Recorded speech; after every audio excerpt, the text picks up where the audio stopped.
So hello everyone, मैं सबका welcome करना चाहती हूँ हमारे आज के हीलिंग सर्कल टॉक्स में। मैं आप सभी को आज की गाइडलाइंस बता देती हूँ। Healing circles are safe havens. They are built on a foundation of kindness and respect. Circle participants agree to listen with compassion and curiosity, honor each other's unique ways of healing, and don't presume to advise or fix or try to save each other. Hold all stories shared in the circle confidential. Trust each of us, we have the guidance we need within us, and we rely on the power of silence to access it. इसी के साथ मैं सब लोगों को जेना onco cancer care app के बारे में भी बताना चाहूंगी। आप सबको ये ऐप जरूर डाउनलोड करना चाहिए, क्योंकि यहाँ पे आप cancer experts, doctors, cancer patients, care giver, survivor से कनेक्ट कर सकते हैं एंड उनसे गाइडेंस ले सकते हैं। मैं सब लोगों को ये भी बताना चाहूंगी कि आज का जो सेशन है वो मेजरली हिंदी में होगा, जनरल इंग्लिश टर्म्स के साथ, ताकि ज्यादा से ज्यादा लोगों को ये समझ आ सके। तो आज की हीलिंग सर्कल टॉक्स में हमारे साथ हैं प्रवीण जी, जो कि एक मेल ब्रेस्ट कैंसर सर्वाइवर है। मैं आप सभी को उनके बारे में थोड़ा इंट्रोडक्शन दे देती हूँ। Mr. Praveen was diagnosed with male breast cancer in 2019, which later metastasized to other parts of his body.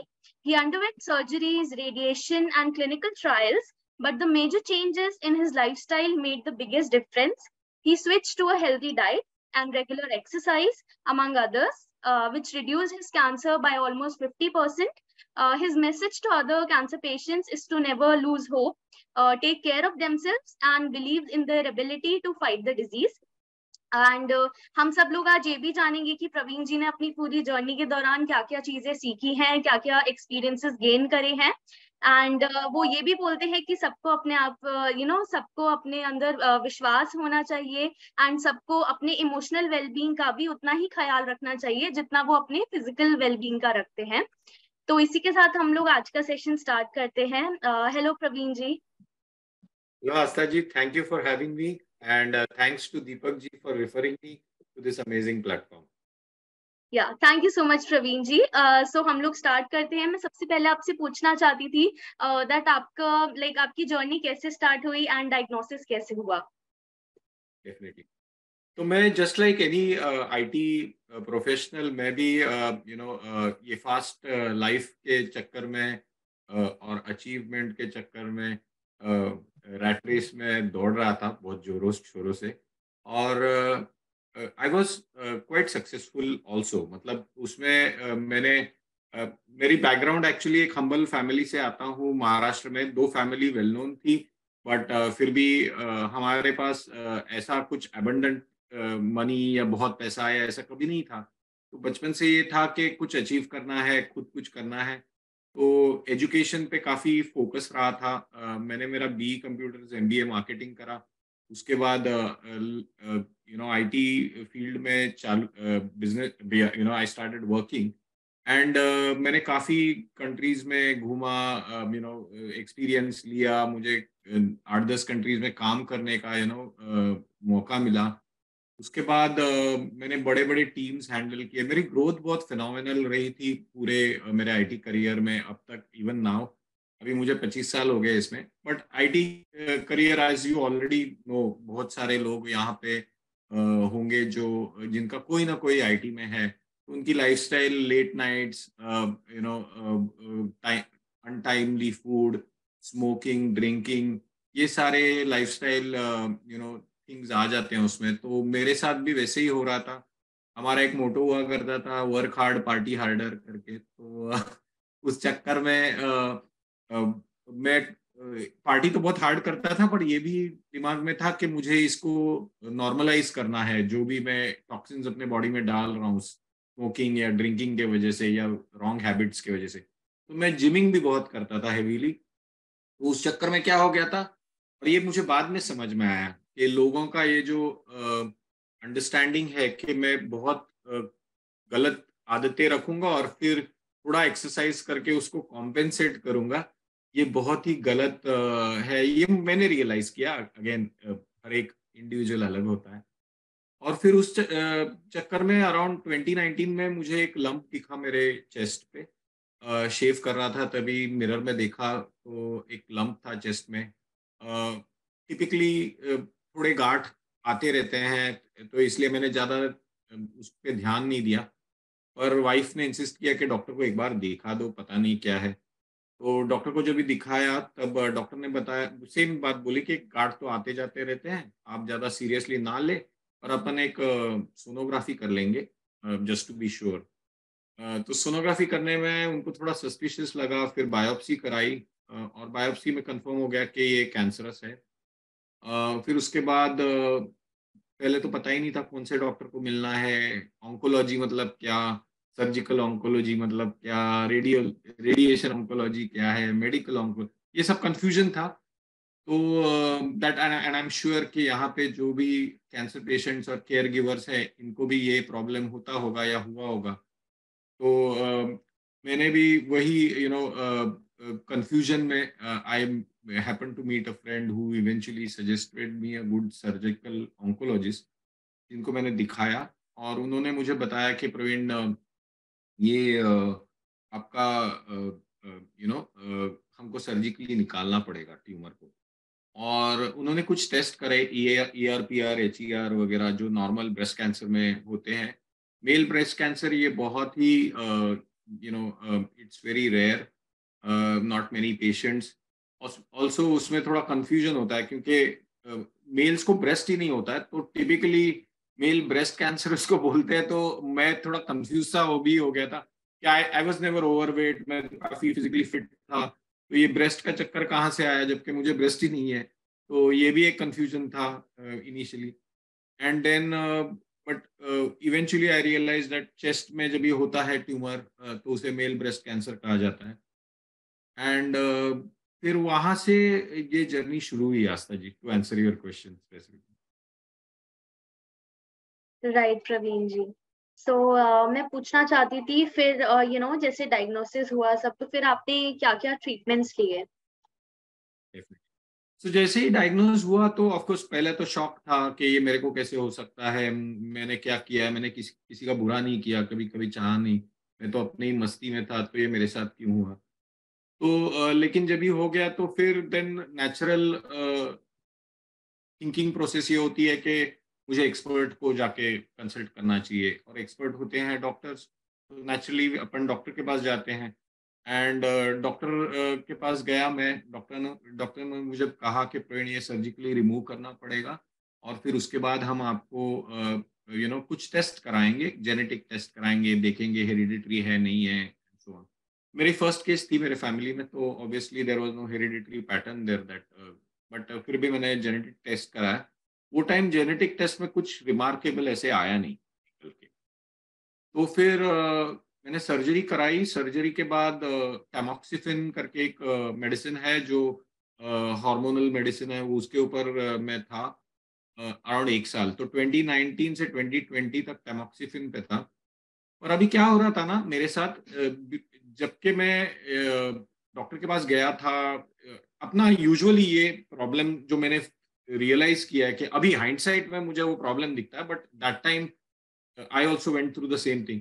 हम सोचते हैं कि हम अपने बॉडी का वेल बीइंग ये किसी और को हैंड ओवर कर देते हैं कि डॉक्टर साहब आप एक्सपर्ट, तो आप बताओगे वो मैं सब कर लूंगा या कर लूंगी।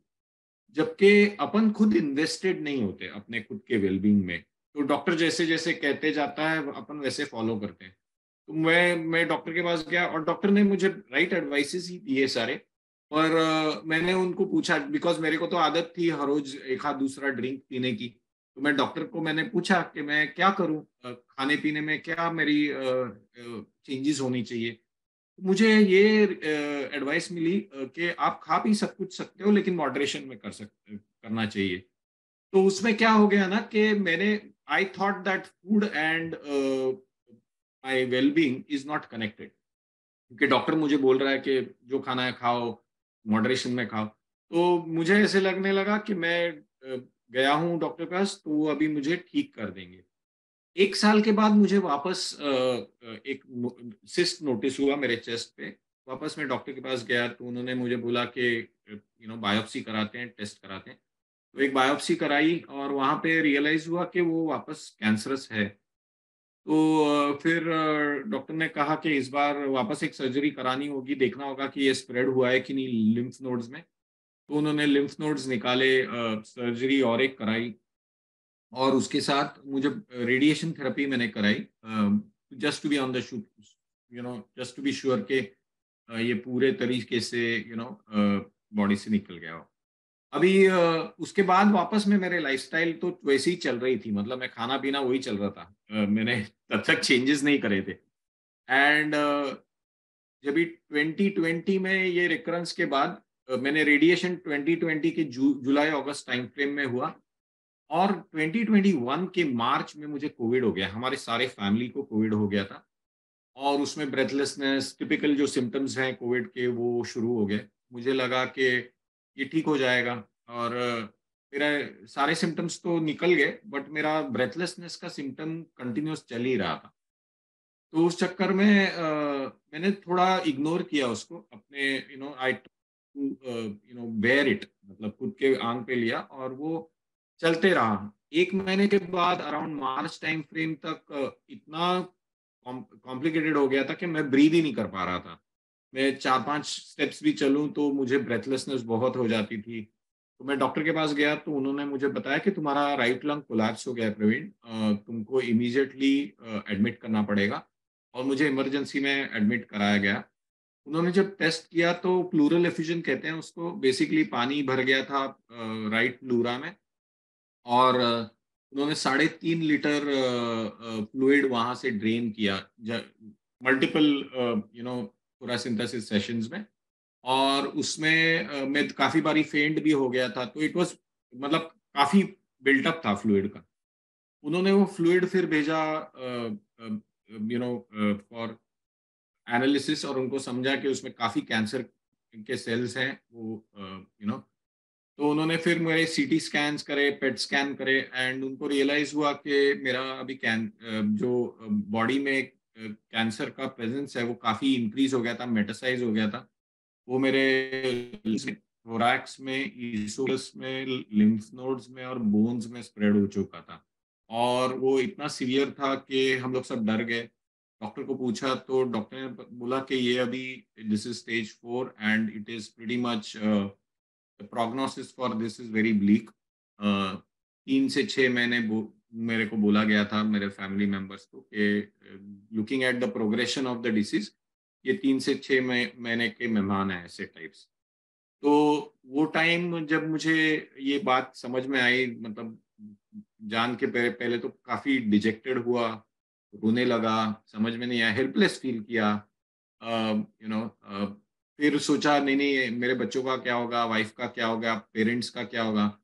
फिर अपनी लॉजिकल माइंड मुझे वो कहने लगा कि नहीं, तैयारी करनी पड़ेगी। अभी बैंक्स में गया, बैंक में सारे बैंक अकाउंट्स में वाइफ को ऐड कराया। फिर लॉयर के पास गया, विल लिखने शुरू कर दिया। तो मतलब मैं अपने मौत की तैयारी करने लगा एसेंशियली। और फिर एक दिन ऐसे, और मैं हर रोज रात को रोता, एक दिन ऐसे ही रो रहा था अपने सिचुएशन पे हेल्पलेस फील करके। तो वाइफ आई और उसने मेरे को बोला, ये क्या कर रहे हो तुम रो क्यों रहे हो? उसने मेरे को give me a tight hug. She said, ये कर क्या रहे हो तुम, ऐसे क्यों बिहेव कर रहे हो जैसे कि सब कुछ खत्म हो गया है। अब अगर तुमको जाना ही होता तो कोई बस आके ठोक के चली जाती, लेकिन आप अभी भी जिंदा हो, यहाँ पे बैठे हो, तो कुछ होगा, आप जो आप कर सकते हो। अभी तक गिव अप मत करो, कुछ ट्राई कर सकते हो। तो तभी तो अच्छा लगा सुनने में, थोड़ा मोटिवेटेड भी लगा, लेकिन समझ नहीं आ रहा था करूँ क्या। तो और ये कुछ कुछ चीजें मेरे को लगता है कि अपने बियॉन्ड होते हैं। नेक्स्ट दिन मेरा नेबर और मेरा बेस्ट फ्रेंड प्रतीक करके है, वो आया मेरे घर पे और बोला कि प्रवीण भाई, मेरे पास एक किताब पड़ी है, वो मैं आपकी कोई हेल्प तो नहीं, मतलब ज्यादा कर पा रहा हूँ, करना तो है बहुत कुछ, लेकिन समझ नहीं रहा है क्या हेल्प करूँ, तो ये किताब शायद आपके काम में आ सके। तो किताब थी the only answer to cancer. उसमें बहुत सारे नेचुरल टेक्निक्स थे, 350-400 टेक्निक्स थे हीलिंग के। तो एक स्टार्टिंग पॉइंट मिल गया वहां से। इतने में मुझे एक इंडिया में मेरा दूसरा दोस्त था जहीर पटेल, उसने मुझे कॉल किया, उसने मुझे बोला कि प्रवीण, मैंने सुना है सब तुम्हारे बारे में, और मैं हूं नहीं तुम्हारे साथ वहाँ हेल्प करने के लिए, लेकिन आई स्पेंड सम टाइम अपन, I would like to research कि एग्जैक्टली हुआ क्या। तो उसने मुझसे काफी डिटेल्स मंगाए, मेरे रिपोर्ट्स मंगाए and all that, and he started पहले तो गूगलिंग करने लगा, फिर कुछ डॉक्टर्स के साथ डिस्कस किया, फिर कुछ न्यूट्रिशनिस्ट के साथ डिस्कस किया। इंसिडेंटली उसकी वाइफ को बचपन से उसके फैमिली में डायबिटीज है, हेरिडिटरी। तो वो एक न्यूट्रिशनिस्ट के पास जाती थी और वो न्यूट्रिशनिस्ट के डाइट से उसको काफ़ी फ़र्क पड़ा था। तो ज़रीन ने मुझे कहा कि प्रवीण, अपन we can start there, and वहाँ से हमने न्यूट्रिशनिस्ट को कांटेक्ट किया। न्यूट्रिशनिस्ट को भी कोई एक्सपीरियंस नहीं था कैंसर पेशेंट्स का, तो ये पूरा एक्सपेरिमेंटली था जो भी था वो। और हम तीनों चारों एक्सपेरिमेंट करने लगे, पढ़ने लगे। तो उस टाइम में मैंने ये डिसाइड किया कि मैं गूगल नहीं करूँगा ज़्यादा, मैं जो भी पढ़ूँगा वो किताबों से पढ़ूँगा। और ये थोड़ा डेंजरस भी था क्योंकि डॉक्टर ने तो कह दिया था 3 से 6 महीने, तो समझ में भी नहीं आ रहा था कि उतनी टाइम है भी या नहीं। लेकिन मैंने बचपन से एक आदत रही है, जो भी काम करो ढंग से करो। तो मैं दिन-रात बैठ के किताबें पढ़ने लगा और बहुत सारी किताबें मेरे अभी ये ऑफ़िस में मेरे पीछे भी आप शायद दो देखोगे, बहुत सारी किताबें हैं कैंसर के ऊपर, डाइट के ऊपर, योगा के ऊपर, वेदांता के ऊपर, स्पिरिचुअलिज़्म के ऊपर, यू नेम इट, बहुत सारी है। काफ़ी अभी भी पढ़ रहा हूँ, एट एनी टाइम मैं 2-3 किताबें पढ़ता ही हूँ। तो वहाँ से शुरुआत हुई एक्चुअली रिसर्च की। तो एक बात समझ में आई कि अपना जो वेल बीइंग है ये अपने हाथ में है। और 2 इम्पोर्टेंट चीज़ें हैं जो हम बहुत इग्नोर करते हैं। एक तो है अपना माइंड और एक है बॉडी। तो हम अपने माइंड और बॉडी को इतना इम्पोर्टेंस देते हैं कि एक अपनी आइडेंटिटी क्रिएट होती है कि ये मैं हूँ, मैं ऐसा हूँ, मैं ये करूँगा, मैं ये हासिल करना चाहता हूँ, ये मेरी फैमिली है, ये मेरा है। तो ये मैं और मैं मेरा, ये चक्कर में अपन उलझे रहते हैं। तो मैंने रियलाइज़ किया जब भी मेरा वो सिचुएशन था 3 से 6 महीने का, मैंने रियलाइज़ किया कि मैं कुछ भी नहीं हूँ। क्योंकि when you are actually told that you are going to die, you realize कि अपने हाथ में तो अपना कोई वजूद ही नहीं है फिर तो, है ना? तो मैंने पहले तो वो शैटर हो गया जो मैं, ये कांसेप्ट था वो। तो वहाँ से शुरुआत हुई। अभी जब भी अगर आप रियलाइज़ करोगे कि अगर you are spending so much time and energy on trying to build this identity of yourself कि मैं फलाना हूँ, मैं ये इतना हूँ, सक्सेसफुल हूँ, उसमें आप इतनी एनर्जी डालते हो, इतना स्ट्रेस लेते हो उसके बारे में, फिजिकली और मेंटली आप कंटिन्यूअस वो चीज़ों के पीछे भागते रहते हो। मान लीजिए स्ट्रेस अगर अपन निकाल दे कंप्लीटली, तो क्या होगा? तो मैंने ये रियलाइज़ किया कि अपनी बॉडी एक एनर्जी का गोला है और हमें इस एनर्जी को वाइज़ली यूज़ करना चाहिए। तो सबसे पहली बात आती है कि ये अगर एनर्जी का गोला है, तो सबसे पहले मुझे उसको राइट इनपुट्स देने पड़ेंगे, जिससे एनर्जी क्रिएट होगी। फिर जो बॉडी के प्रोसेसेस हैं, वो ऐसे उनको मैनेज करना है मुझे कि वापस कम से कम एनर्जी बॉडीली प्रोसेसेस के लिए यूज़ हो और हीलिंग की तरफ ज़्यादा से ज़्यादा एनर्जी चली जाए। And the third one was कि इसमें सारे में सिर्फ बॉडी का पार्ट नहीं आता है, इसमें माइंड का भी पार्ट आता है क्योंकि माइंड ड्राइव करती है सारी चीज़ों को और आप डिसाइड करते हो कि मुझे क्या आउटपुट चाहिए। तो बहुत इम्पोर्टेंट होता है। लोग मैंने आजकल भी बहुत लोगों से बात करता हूँ, मैंने देखा है लोग डाइट भी फ़ॉलो करते हैं, पर कहीं न कहीं उनमें ना कहीं एक कॉन्फिडेंस लैकिंग दिखाई देती है और वो कॉन्फिडेंस बहुत इम्पोर्टेंट है। बस आपको यदि जीना है, आपको इसको ओवरकम करना है, तो कहीं आपको ये डिसाइड करना है कि कुछ भी हो जाए, मैं I am not going to give up. अभी मैं ज़िंदा हूँ, मेरे पास एक कोशिश करने के लिए एक चांस है। वो चांस मैं गिव अप नहीं करूँगा या करूँगी। मैं ट्राई करते रहूँगी। तो हर हर रोज़ मेरा ये था कि खुद को पूछता था मैं और क्या कर सकता हूँ, और हर रोज़ कुछ नई चीज़ रिसर्च के थ्रू मिलती, पढ़ाई के थ्रू मिलती और उसको मैं एक्सपेरिमेंट करता अपने आप पे और हर रोज़ यही पूछता शाम को कि चलो ये तो मैंने ऐड कर दी अपने प्रोटोकॉल में, और क्या क्या कर सकता हूँ? तो ऐसे करते-करते एक ऐसी स्टेज आ गई कि सबसे पहले तो मैंने रियलाइज़ किया ये तो मैं सब कर रहा हूँ, लेकिन मेरे डॉक्टर भी मुझे बोल रहे हैं 3 से 6 महीने, तो मुझे डॉक्टर ने तो गिव अप कर दिया है। तो मैंने सबसे पहले क्या सोचा कि मैं डॉक्टर को चेंज करूँगा, कि मुझे ऐसे डॉक्टर के पास जाना नहीं है जो खुद डिसाइड कर चुके हैं मेंटली कि मेरा केस ओवर है। तो मैंने फिर अलग हॉस्पिटल गया, यहाँ पे बहुत फेमस हॉस्पिटल है, Memorial Sloan Kettering, world famous है, काफ़ी कैंसर रिसर्च होता है वहाँ पे। वहाँ गया, मुझे बहुत मिली वहाँ पे, एंड शी स्टार्टेड तो सबसे पहले उन्होंने मेरा पूरा केस स्टडी किया। उन्होंने मुझे एंड मेरा फर्स्ट कॉन्वर्सेशन भी मुझे याद है। उन्होंने मुझसे कहा कि प्रवीण, तुम मुझे कुछ नहीं बताओगे कि तुम्हारी केस क्या है, मैं तुम्हारी केस स्टडी करूंगी और मैं तुमको बताऊंगी कि तुम्हारी केस क्या है, और मुझे करेक्ट करना जहाँ पे मुझे कुछ समझ में नहीं आ रहा हो। और मैं जब भी वो मुझे बताने लगी तो, and she is a very famous doctor, but imagine the humility कि वो खुद she was invested in my case. तो मुझे कहीं पे तो कॉन्फिडेंस आ गया कि चलो मेरी एटलीस्ट डॉक्टर राइट ट्रैक पे है। अब वो मैंने ये डिसाइड किया कि मैं, डॉक्टर तो अपना काम करेगी, लेकिन मैं जो मेरे साइड से बन सकता है मैं वो करूंगा। वो है मेरा डाइट, वो है मेरी लाइफस्टाइल, वो है मेरा रहन सहन। मैं सब कुछ ऐसा करूंगा कि ये पूरे हीलिंग जर्नी में मुझे हेल्प करेगा। तो मैंने एलोपैथी को पूरा कभी छोड़ा ही नहीं। अभी भी मैं और मैं ये कहना चाहता हूँ लोगों को कि ये स्पिरिचुअली जब भी आप थोड़ा once you start becoming more spiritual, you will realize that division में कुछ नहीं है, सब कुछ यूनियन में। योगा का फुल फॉर्म या मीनिंग ही यूनियन है। तो आपको इंटीग्रेटेड वे में ही सब कुछ करना है। तो जो भी मॉडर्न साइंस, दो they have don't have all the answers, but they do a lot of things that can keep you alive. तो वो सारी चीजें को इग्नोर ना कीजिए। दूसरी चीजें, अपनी नेचुरल आयुर्वेदिक और आयुर्वेदा में इतनी सारी इंफॉर्मेशन है, अपने नेचुरल हर्ब्स में इतने सारे कंपाउंड्स है जो कैंसर फाइटिंग है। अपने खुद के बॉडी में, अपने आदतों में, अपने विचारों में we can make so many changes that can help towards our healing. तो ये सारे चीजें धीरे धीरे करके मैंने एक प्रोटोकॉल बनाया और वो स्टार्ट किया।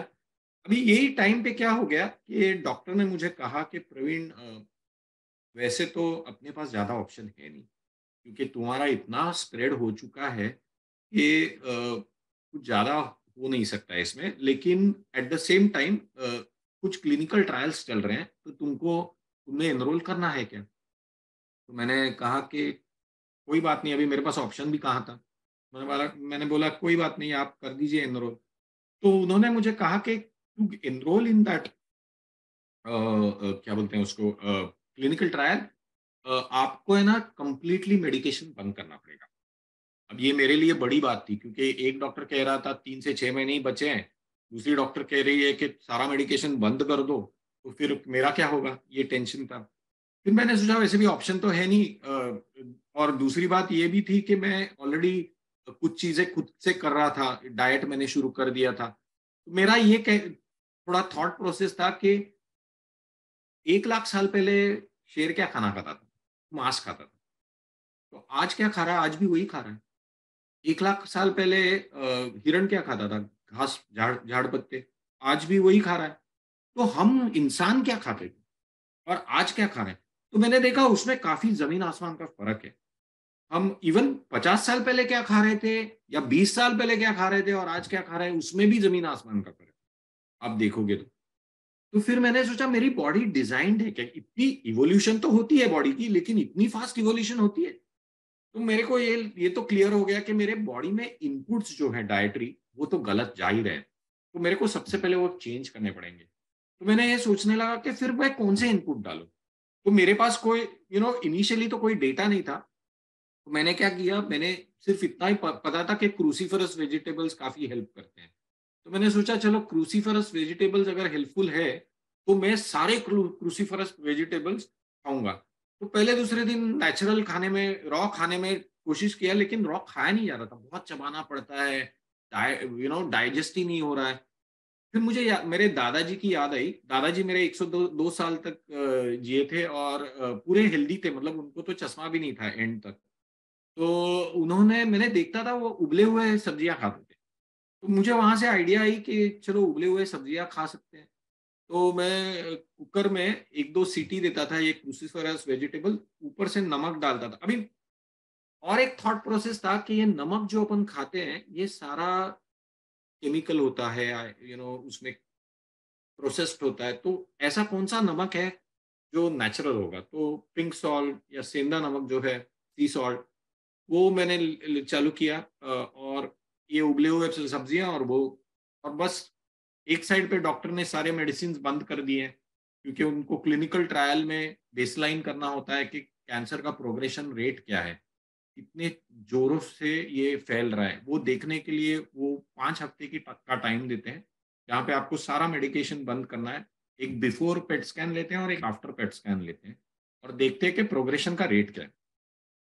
अब बिफोर ले लिया था, तो और मैं ये डाइट मैंने शुरू कर दिया था, और कोई मेडिकेशन था नहीं, मुझे लेना ही नहीं था, 5 हफ्ते रुकना था, तो मैं सिर्फ अपना डाइट कर रहा था, और मैंने सोचा और क्या कर सकता हूँ। मैंने रियलाइज किया कि ये चाय कॉफी ये सब खाने की पीने की जरूरत ही नहीं है, क्योंकि ये भी बहुत सारे एसिडिटी क्रिएट करते हैं, तो और मुझे धीरे धीरे ये मेरा एपिटाइट भी थोड़ा कम सा हो गया था, तो मैंने डिसाइड किया मैं सिर्फ पानी पीऊंगा। अभी देखिए खाने में, एक तो मैं सिर्फ ले रहा हूँ बॉइल्ड या स्टीम्ड वेजिटेबल्स, क्रूसीफरस सारे। दूसरा, मैं सिर्फ पानी पी रहा हूँ।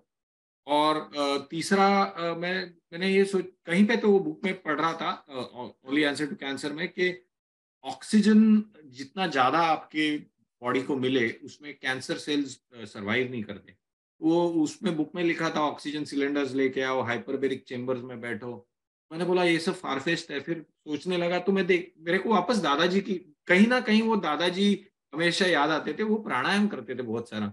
मैंने सोचा ये प्राणायाम में तो ऑक्सीजनेट ही कर रहे हैं अपन बॉडी को इन अ वे। मैंने बोला चलो प्राणायाम सीखते हैं। तब तक मुझे प्राणायाम करना भी नहीं आता था। तो मैंने हमारे एक कुछ फ्रेंड्स है जो योगा क्लास जाते थे, उनसे पूछा, तो उन्होंने मुझे बेसिक प्राणायाम सिखाए, कपालभाति और अनुलोम विलोम। फिर वहाँ से शुरू किया। मेरी मम्मी ओमकारा करती थी, वहाँ उन्होंने ओमकारा और भ्रामरी सिखाया मुझे। और फिर मैंने एक दो वीडियो देख के भस्त्रिका भी सीख लिया। तो ये 5 प्राणायाम मैं डेढ़ डेढ़ घंटे करने लगा। तो मतलब सुबह 40-45 मिनट और शाम को 40-45 minute on an empty stomach. तो अभी मैं क्या कर रहा था, अभी मैं जब भी एब्स्ट्रैक्ट करूं ये इन्फॉर्मेशन को, अपने बॉडी को 3 इनपुट जाते हैं। एक है सॉलिड्स फूड्स, दूसरे है लिक्विड्स, और तीसरा है एयर। तो मैंने तीनों को बेसिकली प्यूरिफाई किया था, इनपुट को ही प्यूरिफाई किया। आप गाड़ी में अगर पेट्रोल की जगह डीजल डालोगे तो आपकी गाड़ी मिसफायर कर जाएगी। अब मैं वही कर रहा था, मैं बॉडी को बेस्ट फॉर्म ऑफ फ्यूल दे रहा था। बॉडी को बेस्ट फ्यूल दोगे आप, तो नेचुरली बॉडी जो प्रोसेस है आपकी डाइजेशन की या जो भी, वो प्यूरिफाई होने लगी, वो सिंप्लीफाई होने लगी। दूसरा, मैंने ये नोटिस किया कि मेरे नींद बहुत इराटिक थी। मैंने सोचा एक तो है इनपुट्स, दूसरे प्रोसेसेस क्या चेंज कर सकता हूँ। तो प्रोसेसेस में सोचने लगा, एक तो है डाइजेस्टिव प्रोसेस, तो ये तो इनपुट से ही चेंज हो गया था कि डाइजेस्टिव प्रोसेस सिंप्लीफाई होगी। दूसरी, मुझे रेस्ट की ज़रूरत है, तो मैंने डिसाइड किया कि मैं 7 से 8 घंटे कुछ भी हो जाए मैं सोऊंगा। तो वो मैंने 7-8 घंटे सोने लगा। टफ था क्योंकि सो मेनी थॉट्स आते थे, लेकिन फिर भी 8 आवर्स कुछ भी करके सोने का ये करने लगा। अभी ये करते करते मुझे रियलाइज हुआ कि मेरा थॉट्स फिर भी चल रहे थे, नेगेटिव थॉट्स चल रहे थे। ये हो गया तो क्या होगा, तो ये सब तू कर रहा है, इसका इससे क्या होने वाला है। तो लेकिन एक था कि जो भी बचपन से वही आदत थी, जो भी करना है ढंग से करना। तो मैंने वो डिसिप्लिन था कहीं पे, और मुझे कहीं ना मेरे को टेस्ट से कुछ ज्यादा लगाव नहीं था बचपन से ही। तो मुझे ये खाना है, चटपटा खाना है, ऐसा कभी नहीं था। तो मुझे सिर्फ, for me eating was just a process, कि मुझे पेट में कुछ तो भरना है, उसको न्यूट्रिशन देना है, ऐसे टाइप। तो और मैं कभी चबा के खाता नहीं था, मैं फटाफट खा लेता था। तो मैंने ये टाइम में कहीं तो पढ़ा कि चबा के खाना चाहिए, 32 टाइम्स एंड ऑल दैट। तो मैं, ये तो बेसिक था। बाद में तो ये भी सब समझ में आ रहा है अभी के, जो गाय होती है वो बहुत बार 70 टाइम्स खाना चबाती है, पेट में डालती है, वापस निकालती है, वापस चबाती है। और हम तो बिल्कुल कुछ नहीं चबाते। तो मैंने रियलाइज किया कि टाइम लेना चाहिए खाने के लिए। तो मैंने टाइमर सेट किया कि मैं पौना घंटा खाना खाऊंगा या 1 घंटा खाना खाऊंगा। तो कुछ कुछ ये आदतें मैंने जैसे जैसे चेंज की ना, तो ये 5 हफ्ते का पीरियड में बिफोर का तो पेट स्कैन हो गया था। आफ्टर जब ही पेट स्कैन हुआ तो मुझे डॉक्टर के ऑफिस से कुछ 25-30 मिस्ड कॉल्स आए उस दिन। और मैं देखा तो मैं डर गया। मैंने कॉल बैक किया। डॉक्टर ने कहा, मिस्टर खटाल कहाँ हो आप? मैंने बोला क्यों, क्या हुआ? बोले नहीं, आप कर क्या रहे हो? What are you doing?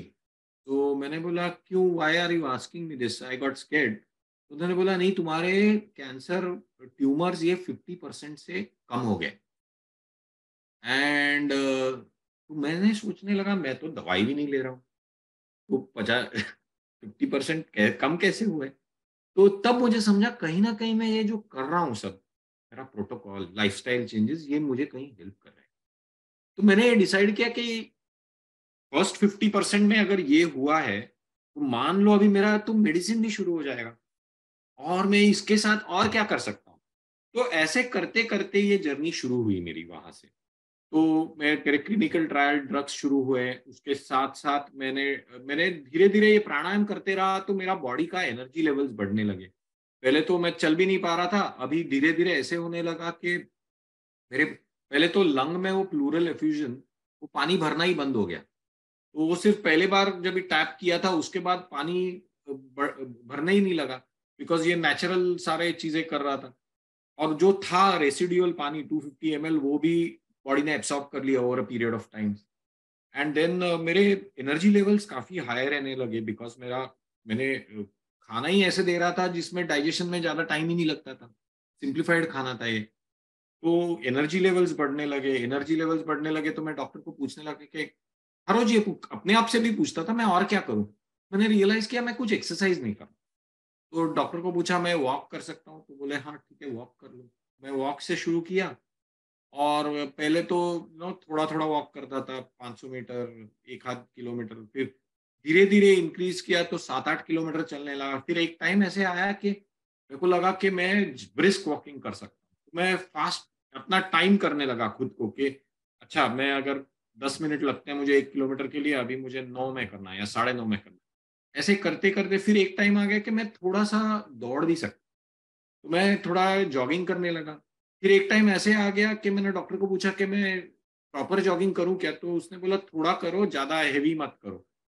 और पहले दिन कोशिश किया तो 2 किलोमीटर दौड़ दौड़ गया। तो फिर मेरे को कॉन्फिडेंस आया, फिर मैंने वो भी बढ़ाया। अभी मैं एवरीडे 5 किलोमीटर दौड़ता हूँ, 3 किलोमीटर वॉक करता हूँ, 8 किलोमीटर का मेरा प्रोग्राम है। मेरे को मेरी डॉक्टर बोलती है कि प्रवीण, तुम्हारी फिटनेस मेरे से ज़्यादा है।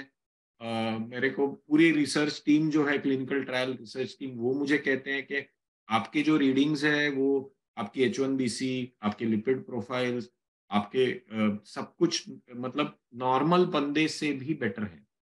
मेरा ब्लड प्रेशर मेरे को इट इज़ 120/80। मैंने कल ही कराया है मेरा टेस्ट।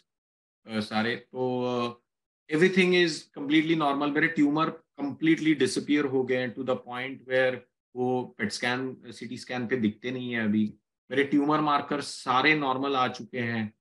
एंड बस मैं अभी वो मेंटेन करने के चक्कर में ही हर रोज अपना डाइट अभी भी कंटिन्यू कर रहा हूँ। अभी थोड़ा इतना रिगरस नहीं है पहले जितना, लेकिन फिर भी मुझे 80% टू 90% उबला हुआ ही खाना पसंद है अभी। उस चीज़ में और एक चीज़ जो हो गई है ना, वो रियलाइज़ किया कि आहार जब आपकी शुद्धिकरण होता है आहार का, तो ऑटोमैटिकली आपको कहीं पे तो है ना, आपका माइंड और आपका फूड ये कहीं पे तो कनेक्टेड है।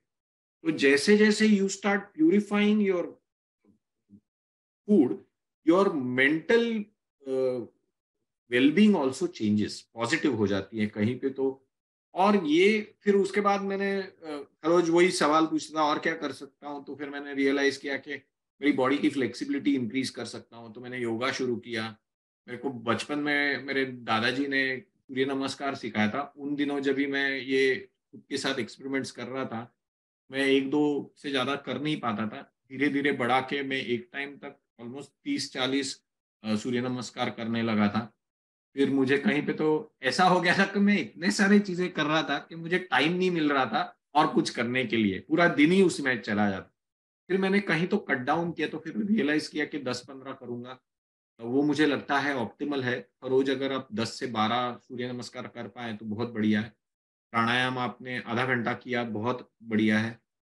अ, मैं अभी भी रनिंग 1 घंटे का करता हूँ, 8 7-8 किलोमीटर का, तो वो मेरा चालू है। ओवर एंड अबाउ दैट मैं मेडिटेशन करता हूँ। मेडिटेशन में ऐसे कोई गाइडेड मेडिटेशन वगैरह पे मेरा बिलीफ नहीं है। सिंपल ये है कि मेरा हर अपने माइंड में बहुत थॉट्स आते हैं। एवरी ब्रेथ यू टेक 7 से 8 थॉट्स आते हैं या 10 थॉट्स तक आते हैं। आप अभी हिसाब लगाइए, 1 मिनट में हम 8 से 12 थॉट्स ब्रेथ्स लेते हैं। तो टोटल मल्टीप्लाई करोगे तो almost 72,000 thoughts is what you think in a day, जिसमें से 99% ऑफ थॉट्स आर यूजलेस। वो कहीं पे कुछ नहीं होता है, दे आर जस्ट थॉट्स, मैं ये करूंगा, ये मेरा है, अरे उसको मेरे से ज्यादा मिला है, या जो भी है ना, ऐसे टाइप के ही थॉट्स होते हैं। तो मैंने रियलाइज किया ये थॉट्स ही अगर मैं कम कर दूं तो मेरे बॉडी में एनर्जी ज्यादा बढ़ेगी, वो हीलिंग की तरफ जाएगी। तो सब जैसे मैंने पहले ही बताया था कि ये पूरा एनर्जी का गेम है। तो अगर मैं एनर्जी का गेम ऐसे खेलूं जिसमें एनर्जी ज्यादा जनरेट करूं और वाइजली यूज करूं, तो वो एक्सेस एनर्जी सारी हीलिंग पे जाएगी। उसके साथ फिर मैंने योगा जैसे करने लगा तो मुझे ये समझने लगा कि अपना जो चक्रास हैं बॉडी के, जिसको साइंटिफिक टर्म्स में there are basically 7 important glands in your body, जो वो चक्रास के साथ कोइंसाइड करते हैं। तो वो अपने पूरे हार्मोनल बैलेंस का मेन सेंट्रल प्लेस है अपनी स्पाइन, और अपने हॉर्मोन्स के लिए वो 7 ग्लैंड्स, तो योर सेक्सुअल ग्लैंड्स इज मूलधारा चक्र, then your gastrointestinal glands, then your adrenal gland, which is your Manipur chakra, then your thymus gland, heart chakra, then your thyroid gland, which is your throat chakra, your Agya chakra is your pineal gland, and your pituitary gland is Shastrar. तो ये सारे glands, हर gland एक specific set of hormones secret करती है। जैसे sexual glands oestrogen और testosterone करते हैं, एड्रिनल ग्लैंड एड्रेनलिन करती है, एंड सो ऑन। तो मैंने ये रियलाइज किया कि ये ग्लैंड्स अगर राइटली फंक्शन कराने हैं तो मुझे योगा और मेडिटेशन का साथ में यदि मैं करूँ तो उससे ये हार्मोनल इम्बैलेंसेस है वो नॉर्मलाइज हो जाएंगे। और आप देखोगे breast cancer typically hormone related ही होता है। तो मैंने जब से ये किया हुआ है तब से मेरे को रिजल्ट्स फैंटास्टिक आए हैं। तो ऐसे मैं नहीं बोलूंगा कि सिर्फ डाइट से ही आपको प्रॉब्लम सॉल्व करना है, आपको बहुत सारी चीजें हैं, बट एक एक करके of course as you start walking this path आपकी body will start responding positively. And वो रिस्पॉन्स, पॉजिटिव रिस्पॉन्स तभी आएगा जब आप बिलीव करोगे इसमें। तो बिलीफ सिस्टम बहुत इंपॉर्टेंट है। आपको ये बिलीव करना है कि नहीं, मैं ठीक होने वाली हूँ, ये मेरी बॉडी नेचुरली हीलिंग है, और ये फैक्ट है। आपको कहीं कट हो जाए हाथ, ऑटोमेटिकली क्लॉटिंग प्रोसेस इमीडिएटली शुरू हो जाती है। तो कहीं ना कहीं तो ऑटो हीलिंग ही है अपनी बॉडी। हमें सिर्फ अपने आप को उसके रास्ते से हटाना है। एंड अपने आप मतलब क्या, ये जो आइडेंटिटी बनाई है मैं करके, उसको हटाना है अपने को। और वो बॉडी को you have to let it function normally. And वो जैसे ही फंक्शन नॉर्मली करने लगेगा तो आप देखोगे इतनी अमेजिंग बनाई है ये, जिस किसी ने, भगवान ने बनाई है, ये इतनी अमेजिंग मशीन है। ये ना तो कोई डॉक्टर समझ पाया है अब तक, ना ही कोई समझ पाया है इसे। इसे सिर्फ जिसने बनाया वही समझ पाया। हम तो सिर्फ उसको है ना ज्यादा से ज्यादा बेस्ट इनपुट दे सकते हैं और उसका वाइजली यूटिलाइज कर सकते हैं, और ये करेंगे तो हीलिंग डेफिनेट है। राइट प्रवीण जी, बिल्कुल। सबसे पहले तो आपने इतना अच्छे से, इतना डिटेल में जो अपनी पूरा एक्सपीरियंस आपने बताया, स्पेसिफिकली पूरा डाइट रिलेटेड आपने इतना ये गाइडेंस हमें दी है कि जितना नेचुरल वे में हील हो सकते हैं उतना और किसी वे से नहीं हो सकते। और ये बात भी बहुत सही बोली कि ऐसा नहीं कि किसी एक चीज से ही बस आपको स्टिक कर जाना है कि okay just one treatment, but holistic way is very very important, integrative, exactly, very very important. Exactly. और आस्था जी, अभी जैसे मैं बता रहा हूँ अभी, सॉरी, दीपक जी के पास कोई क्वेश्चन है तो we can go to him. या वो हम लोग हर सेशन के बाद डिस्कस करते हैं, अभी करेंगे उनके साथ भी। ठीक है। तो मैं अभी और एक पॉइंट मुझे जो बताना था वो ये है कि जैसे जैसे ये सब होते गया तो अभी ये पॉइंट पे ये सवाल तो वापस आ रहा है कि और मैं क्या कर सकता हूँ। तो उसमें एक ये क्वेश्चन आ रहा है कि, और ये मैं नोटिस कर रहा हूँ आजकल खुद के फैमिली के केसेस में भी और बहुत सारे लोगों जिनके से बात कर रहा हूँ कि हर एक का कैंसर यूनिक है, हर एक की बॉडी यूनिक है। तो बहुत सारे लोग हैं वहां पे बाहर जो बोल रहे हैं कि ये एक करोगे तो आपका कैंसर निकल जाएगा। तो ऐसे कभी नहीं होना है। आपका हर एक का जो कैंसर है वो यूनिक है, आपकी जर्नी यूनिक होगी। एक चीज जिसके लिए वर्क की वो सबके लिए वर्क नहीं करेगी।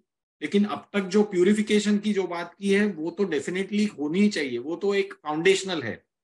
अभी थोड़ा डिटेल में जाएंगे तो उसमें कैसा है कि बहुत सारे नेचुरल कंपाउंड्स है जो जिसमें कैंसर फाइटिंग एलिमेंट्स है, लेकिन हर कंपाउंड हर एक पर्सन के लिए वर्क नहीं करेगा।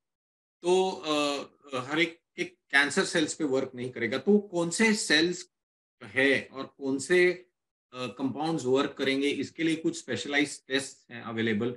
आजकल बहुत सारे टेस्ट हैं, नेचुरल कंपाउंड्स के टेस्ट हैं, जेनेटिक टेस्ट हैं। कैंसर के ट्यूमर ग्रोथ के लिए स्पेसिफिक जीन्स एक अपने आप को एक्सप्रेस करते हैं, या तो ओवर एक्सप्रेस करते हैं या डाउन रेगुलेट करते हैं। तो वो वाले भी जीन्स आइडेंटिफाई करके उनको कौन से इनपुट्स दे सकते हैं, या तो फूड से या तो थॉट प्रोसेस से या जो भी है। वो अभी आइडेंटिफिकेशन के पॉइंट पे मेरा काम चल रहा है, सही बताऊं तो। और मुझे अभी तक काफी डिस्टेंस क्रॉस करना है, but that is where I am really spending most of my time. I have realise that अपनी बॉडी में बहुत बेसिकली मिलियंस ऑफ जीन्स है और हर जीन, हर unique, there are millions of unique type of genes, और हर gene जब एक्सप्रेस करता है, जीन के पास क्या होता है, उसके पास प्रोटीन बनाने का एक कोडिंग होता है हर जीन के अंदर। तो वो जब ही खुद को एक्सप्रेस करता है मतलब एक प्रोटीन क्रिएट करता है। तो अपने बॉडी में मिलियंस ऑफ यूनिक प्रोटीन्स हम बनाने की क्षमता रखते हैं। और एक्चुअली बोला जाता है कि हम कुछ 28,000 तक ही यूनिक प्रोटीन्स और यूनिक जीन्स एक्सप्रेस करते हैं। तो सवाल ये आता है, तो इसका मतलब मिलियंस ऑफ प्रोटीन्स का एक्सप्रेशन अभी भी अनटैप्ड है। और ये स्टडी को एपिजेनेटिक्स कहते हैं। ये एपिजेनेटिक्स की जब आप स्टडी करोगे आप रियलाइज करोगे कि अपनी थिंकिंग पैटर्न, अपनी जो सोचने का तरीका है वो अपने जीन्स को ट्रिगर करता है। तो वो जब आप उसके ऊपर टाइम स्पेंड करोगे तो आपको रियलाइज होगा कि certain type of thoughts like survival thoughts आपके सर्टन हार्मोनल सेंटर्स के थ्रू सर्टन जीन्स को ट्रिगर करते हैं। और वो स्ट्रेस के अंदर वो जीन्स डाउन रेगुलेट या ओवर एक्सप्रेस होते हैं, जिनके वजह से आपके बॉडी में केमिकल्स या ये जो प्रोटीन्स जो है वो फाइनली केमिकल्स ही है, वो प्रोटीन्स का मात्रा कम या ज्यादा होती है, इम्बैलेंसेस क्रिएट होते हैं और ये केमिकल लोचा जिसे हम कह सकते हैं मुन्ना भाई के लैंग्वेज में, वो हो जाता है। तो हमें इसे केमिकल लोचा थ्रू, एक तो है by understanding this science, and second is and ये स्टडीज मतलब बहुत जगह पे हो रही हैं। There are lot of breakthroughs happening every day as we speak. So that's where my recommendation to everyone is के एक इंटीग्रेटेड वे में देखिएगा इसको, साइंटिफिकली देखिएगा इसको, नेचुरल वे में देखिएगा इसको, स्पिरिचुअल वे में देखिएगा, and try to incorporate all those good things together and you will see magic happening in your life. Right right, very true. In fact जैसे अभी हम बात कर भी रही थी कि जरूरी नहीं है कि लाइक अगर किसी को एक पर्टिकुलर लाइक ट्रीटमेंट काम कर गया तो किसी और को भी करेगा, बट जो बेसिक नेचुरल चीजें हैं, डाइट जितनी अच्छी होगी सबके लिए हेल्प करेगा। बेसिक बिल्कुल। आयुर्वेदा भी नहीं, बट जो एक्सरसाइजिंग है मेनली, आप जितना अच्छा बेसिक नेचुरल डाइट रखेंगे, एक्सरसाइजेस करेंगे, वो सबको ही हेल्प करेगा, बिकॉज वो टोटली नेचुरल वे होता है। So thank you so much for that. आपने इतने अच्छे से बताया है। आपके लिए मैसेजेस भी आए हैं, इनसाइट्स भी आई हैं आपके लिए चैट पे। हम लोग वन बाय वन उनको डिस्कस भी करेंगे। तो सबसे पहले तो एक क्वेश्चन है सर आपके लिए। ललिता जी हैं, सबसे पहले तो वो कह रही हैं thank you so much and hats off to you. And आपने लाइक आज का meeting is really very amazing, very अच्छा, इतनी ज्यादा अच्छे से हमें इतनी चीजें पता चली हैं, इतनी नेचुरल वे में कैसे हील कर सकते हैं। एंड वो आपसे पूछ रही हैं क्या आप कुछ सजेस्ट करना चाहेंगे। उनका 2 year old सन है जिनको ब्लड कैंसर है, तो उनके लिए आप कुछ एडवाइस करना चाहेंगे। पहले तो I am sorry to hear के उनके 2 साल के बेटे को इसके साथ जूझना पड़ रहा है। ये कहीं ना कहीं तो it is unfair, but definitely there देखिए, इसके जो आउटकम्स हैं वो हमारे हाथ में नहीं है, लेकिन हमारे हाथ में कोशिश ज़रूर है। इसके कॉजेज़ क्या हो सकते हैं, मैंने जो नोटिस करा है कैंसर के केस में खास करके कि 4 चीज़ों के वजह से जो मुझे कॉमन लगती हैं, 4 चीज़ें मैंने आइडेंटिफाई करी हैं जो कॉमन मैंने देखी है सारे केसेस में, मोस्ट ऑफ द केसेस में, 99% केसेस में। वो है कि आपकी डाइजेस्टिव सिस्टम बहुत इंपॉर्टेंट है ये पूरे प्रोसेस में। इसमें एसिडिटी या हाइपर एसिडिटी, दूसरा है कॉन्स्टिपेशन, तीसरा है इन्फ्लेमेशन बॉडी के अंदर, और चौथा है मेंटल या physical stress. Since her child is only 2 years old, तो उसमें मेंटल या फिजिकल स्ट्रेस, मेंटल स्ट्रेस तो डेफिनेटली अभी नहीं होगा, और कुछ वे में फिजिकल स्ट्रेस तो वो फाइंड आउट करें। अगर फिजिकल कॉजेज है स्ट्रेस के, वो कम कर सकते हैं। दे कुड बी एनवायरमेंटल, मतलब जहाँ पे वो रह रहे हैं वहाँ पे are the conditions clean enough, are they घर पे ज्यादा टेंशन, आवाज या ऐसे कुछ नहीं है, पोल्यूशन घर के अराउंड, वो टाइप का नहीं हो, वो एक देखें।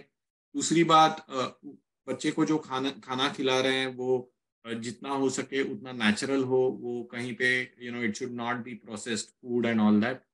That will definitely help in some way shape and form. And I am sure that he is consulting कोई ब्लड कैंसर के स्पेशलिस्ट। आई वुड रिकमेंड कि उनको कंसल्ट करें, मतलब राइट डॉक्टर्स को भी। और अपना खुद का आहार, if the kid is still feeding off her, then her own lifestyle will play a very important role. And what she eats, what she is, उनकी रेस्ट, बिकॉज 2 साल के बच्चे में अभी तक वो सारी चीजें डेवलप नहीं हुई हैं, राइट। तो वो डिपेंडेंट है मदर के ऊपर फॉर एवरीथिंग, एंड वो सेंस कर पा रहा है। देखिए, मैं ये नहीं पता होता है, but kids can sense, if there is unrest in the mother. So it is easier said, Lata ji, I'm so sorry you are going through this. It is easy for me to say, but I can imagine बहुत tough होगा आपके लिए। पर आप जितना भी हो सके उतना आपके इमोशंस के लिए, आपके इमोशनल वेलबींग के लिए आप कहीं ना कहीं सहारा लीजिए, प्राणायाम, योगा या मेडिटेशन का। आप जितने शांत रहोगे, मन आपका जितना अच्छा रहेगा, उतना वो बेबी पे रिफ्लेक्ट होगा, क्योंकि बेबी आपके ऊपर सिर्फ फीड ही नहीं कर रही है, but baby possibly can sense your this thing vibe, so I would, and आपके इर्द गिर्द ऐसे जो भी नेगेटिव इन्फ्लुएंसेस होंगे, उनको आपको थोड़ा, if you can control them और negate them, that would really help. Right, thank you so much Praveen ji and Lalita ji. मैं भी आपको यही बोलना चाहूंगी, आप इतनी पॉजिटिव हो, हमने देखा है। आप वैसे ही पूरा पॉजिटिव रहें, and we are always there to help you. या एंड मैं सभी को बोलना चाहूंगी कि मैंने चैट बॉक्स पे हमारा contact number and app download की लिंक शेयर करी है। तो अगर आपको कैंसर रिलेटेड कोई भी हेल्प चाहिए, कोई गाइडेंस चाहिए, या आपको कैंसर पेशेंट से कनेक्ट करना है, कैंसर केयर गिवर सर्वाइवर से कनेक्ट करना है, क्योंकि उनसे भी काफी नॉलेज मिलती है। सो आपको किसी भी टाइप की कोई भी गाइडेंस या हेल्प चाहिए, so you can always reach out to us. आप ऐप डाउनलोड भी कर सकते हैं, उस पर भी you can reach out to us. And Deepak ji आपके साथ कुछ डिस्कस करना चाहते थे, प्रवीण जी। तो दीपक जी, मैं आपको अनम्यूट कर रही हूँ।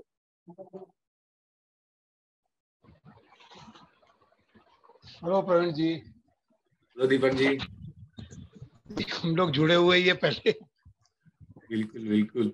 आप बहुत अच्छा यहाँ पर ये मेरा आवाज आ रहा है? बहुत, हाँ बिल्कुल आ रहा है। आप बहुत अच्छा काम कर रहे हो Deepak ji. Please continue. I know आप भी खुद आपके फैमिली में she is going through this and you are a caregiver, and caregiver के भी रोल बहुत इंपॉर्टेंट होते हैं। बहुत बड़ा रोल होता है बिल्कुल इसमें, बहुत बड़ा रोल है अभी। बिल्कुल। या मैं प्लीज गो डेली अहेड अभी आप। जो यूएस के जो जितने यूएस के पेशेंट है वहां पर मैं देखता हूँ, सबका केयर गिवर का ही रोल बड़ा दिखता है हम लोग को तो भी। बिल्कुल बिल्कुल। अभी आप टैमोक्सिफेन ले रहे हैं या बंद कर दिया है? ये टैमोक्सिफिन तो मेरा फर्स्ट रिकरेंस जब भी हुआ तभी बंद हो गया। उसके बाद मुझे ओके। एनास्ट्रोजोल डाला था, वो भी हाँ, सेकेंड रिकरेंस हुआ तो एनास्ट्रोजोल भी बंद हो गया। अभी थर्ड बराबर। जब भी हुआ तभी मैं क्लिनिकल ट्रायल ड्रग पे हूँ। एक मतलब एक की गोली है जो मैं लेता हूँ, और मैं फुलवेस्ट्रेंट और पैल्बोसिक्लिक पे हूँ, इन दोनों पे। बराबर है, पाल्बोसाइक्लिन ये टारगेट थेरापी हो गया।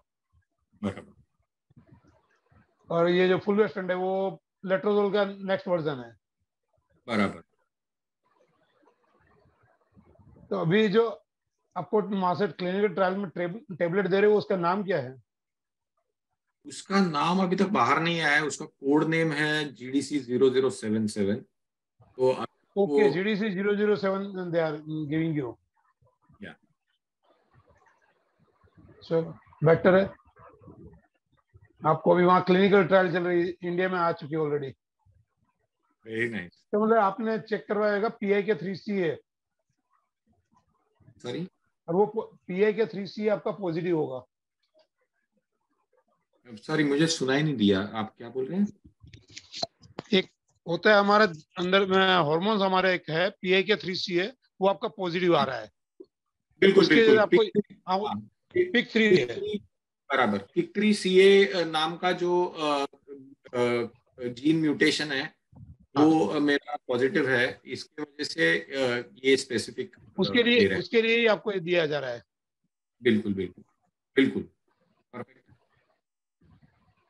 हम लोग तो यही चाहते हैं कि भाई आप एकदम ठीक हो जावे, और आप और भी सबको गाइड करें, जैसे हम ग्रुप में आप गाइड कर रहे हैं वैसे और भी गाइड सके। नहीं नहीं, बिल्कुल, thank you.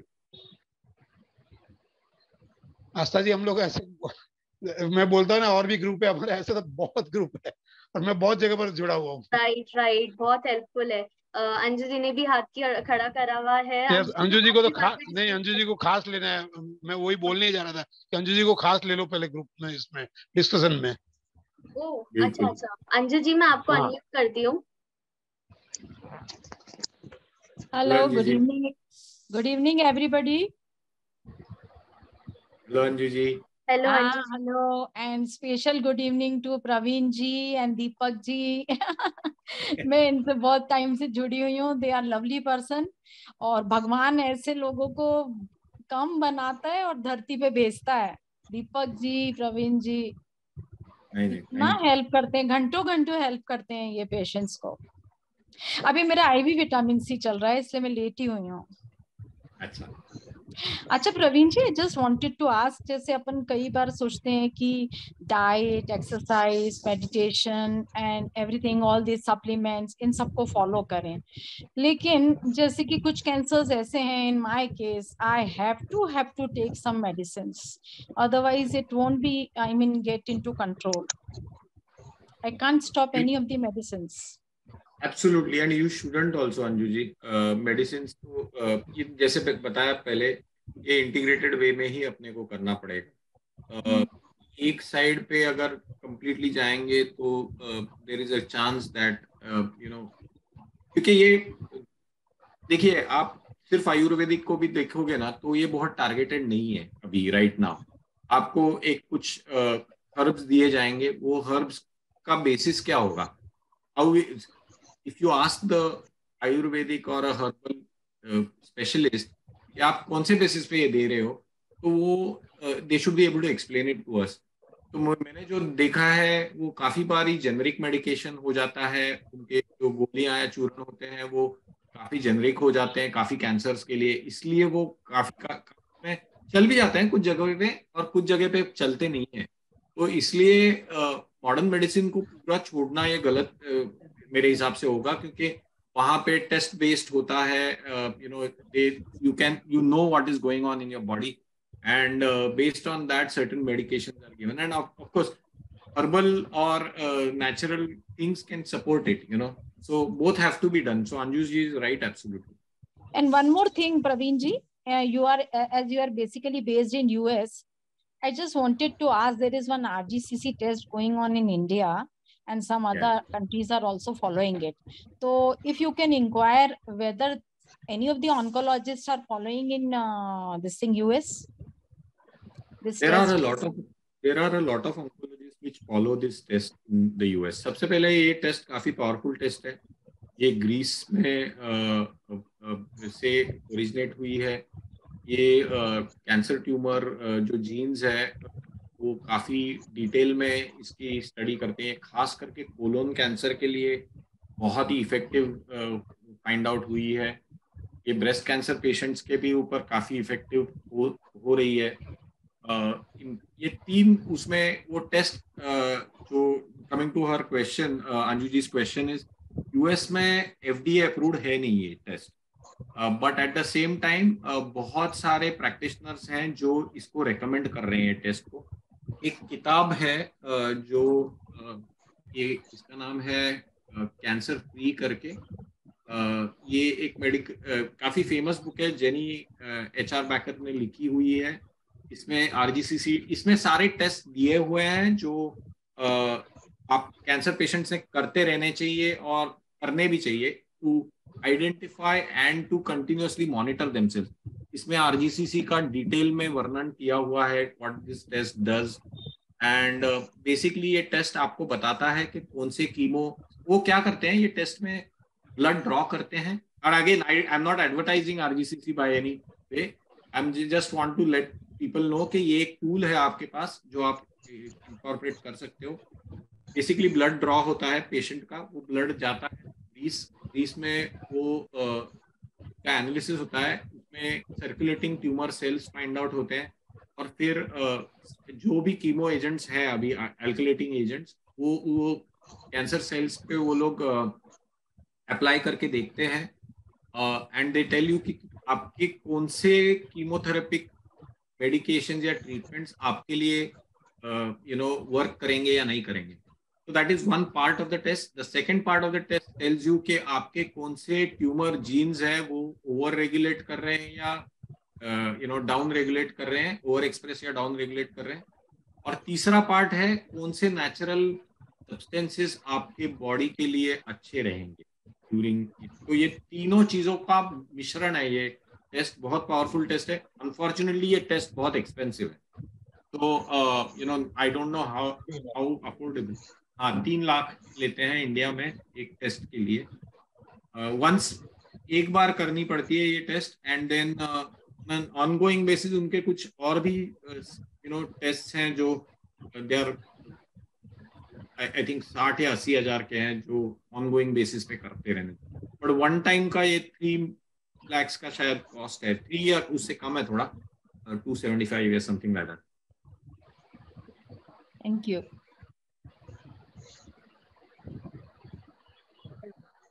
Thank you so much, Anju ji.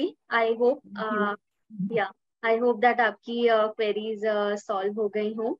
And Ganesh ji भी कुछ पूछना चाहते हैं. गणेश जी, मैं आपको अनम्यूट कर रही हूँ.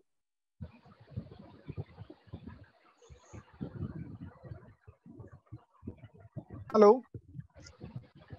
हेलो गणेश जी.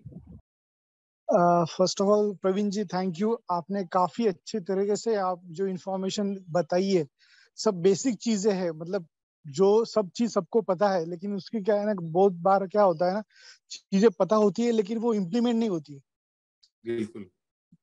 हाँ, तो आपने जो इनपुट जो फीड करना चाहिए अपने डाइजेशन में या अपने थॉट्स के लिए, इस पे काफी अच्छे से हमें इन्फॉर्मेशन दी है. मुझे एक चीज जानना था, सन एक्सपोजर भी कुछ रोल प्ले करता है कि आपके रीडिंग में कुछ आया है?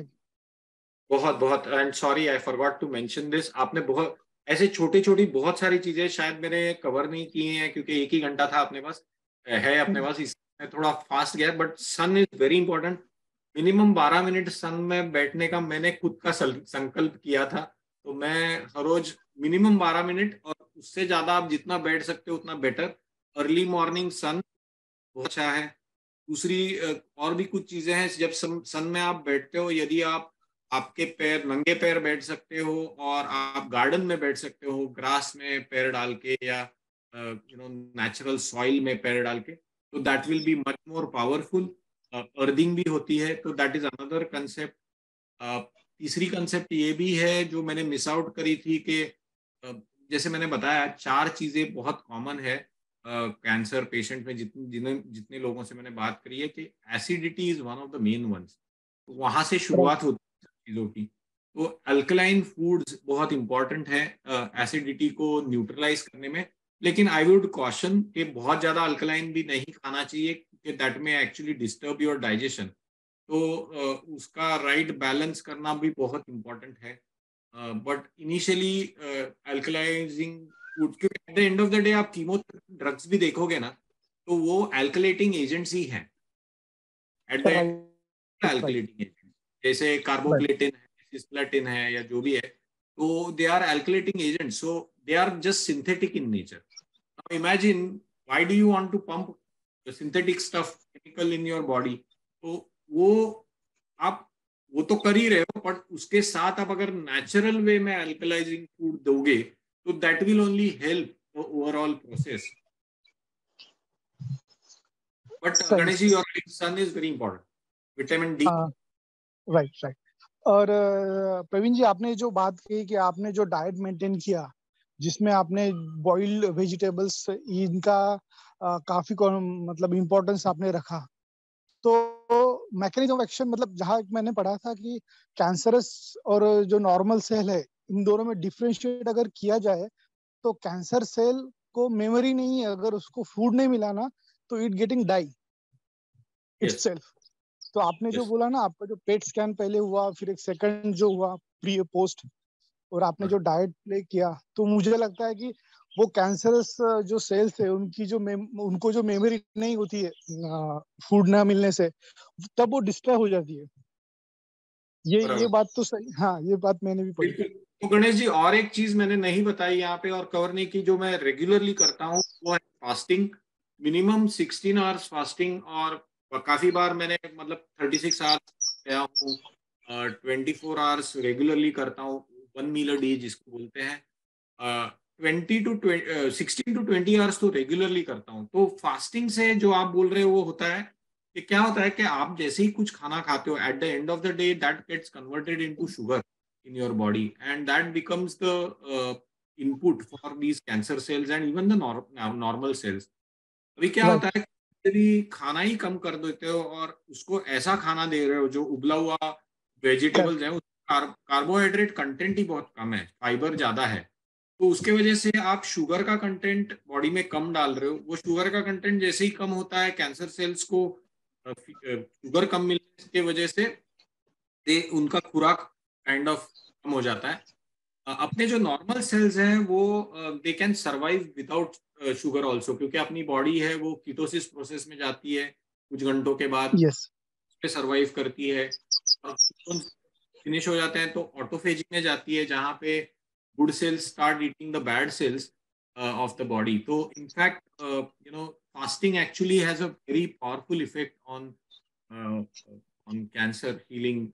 And बट मैं आपको एक बात बताऊंगा, ये जनरलाइज्ड ऑब्जर्वेशन है, एंड मैंने जो नोटिस करा हुआ है वो ऐसे भी है कि शुगर ये बहुत सारे कैंसर्स के लिए अवॉइड करनी चाहिए, बट कुछ स्पेसिफिक टाइप ऑफ कैंसर्स के लिए इवन फैट भी अवॉइड करना चाहिए। And all she will agree with me, she herself is a doctor. हमने देखा है कि triple negative breast cancer patients के लिए highly fatty substances are also should be avoid. मोटा मोटा देखा जाएगा तो थोड़ा कस्टमाइज करना पड़ता है हर एक को अपना डाइट, थोड़ा रिसर्च, थोड़ी राइट एक्सपर्ट एडवाइस, ये बहुत इंपॉर्टेंट है इसमें। But diet and fasting plays an important role. सही प्रवीण जी, जैसे कि मैं एज अ 4-5 साल केयर कर रहा हूँ, तो इसी चलते मैंने मेरे लाइफस्टाइल में एक चेंज किया है। मैंने शुगर मेरे घर में मतलब ऑलमोस्ट 80 to 90% बंद ही कर दिया है, लाना ही बंद कर दिया है। बराबर। तो जो आपने शुगर का बोला है वो तो हमने पिछले 9 महीने से इम्प्लीमेंट किया है, 9 या 11 मंथ हो गए। शुगर का हमने मतलब बाय करना ही बंद कर दिया है, क्विट कर दिया है पूरा, transfer to the jaggery. Very good. मैंने Yes. अभी थोड़े एक्सपेरिमेंट करे थे, तो स्टेविया और मॉन्क फ्रूट भी है जो आप ले सकते हैं, बट उसका अवेलेबिलिटी कैसा है वो देखना पड़ेगा। Eight the end of the day is a good option, क्योंकि वो नेचुरल है। शुगर का मैं और एक बात मैंने जो कहीं पे पढ़ी थी वो ऐसे है कि ये जो ग्रैनुलेटेड शुगर होती है जहाँ पे भी वो बनती है, उसके जो इंडस्ट्रियल वेस्ट जहाँ पे फेंकते हैं वो लैंड बैरन हो जाते हैं लिटरली। तो उसमें इतने पावरफुल केमिकल्स हैं that it has to be completely avoided by cancer patient. And आप ये नोटिस, अगर आपने नोटिस किया कि कैंसर पेशेंट्स को डायग्नोसिस के पहले, और खास करके मैंने मेरे केस में नोटिस करा था कि मुझे सडनली मेरा स्वीट खाने का जो अर्ज था ना वो बढ़ गया। तो कहीं ना कहीं आपकी बॉडी आपको सिग्नल भी देती है कि आपने नोटिस करा कि नहीं मेरे में अर्ज बढ़ रही है स्वीट खाने की, तो that is also an indication that probably there is some humorous material in your body which is demanding this extra sugar.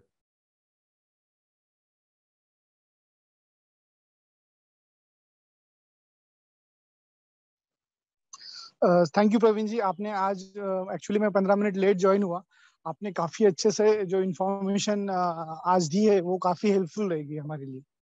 Thank you so much. Thank you Ganesh ji. Thank you so much Ganesh ji. मैं सभी को बताना चाहूंगी कि we have already exceeded our time for today, but हम जल्दी से एक और क्वेश्चन डिस्कस कर लेते हैं। तो अतुल जी ने काफी देर से हैंड रेस किया है, तो अतुल जी मैं आपको अनम्यूट कर रही हूँ। हम लोग एक बार आपकी क्वेरी भी जल्दी से डिस्कस कर लेते हैं।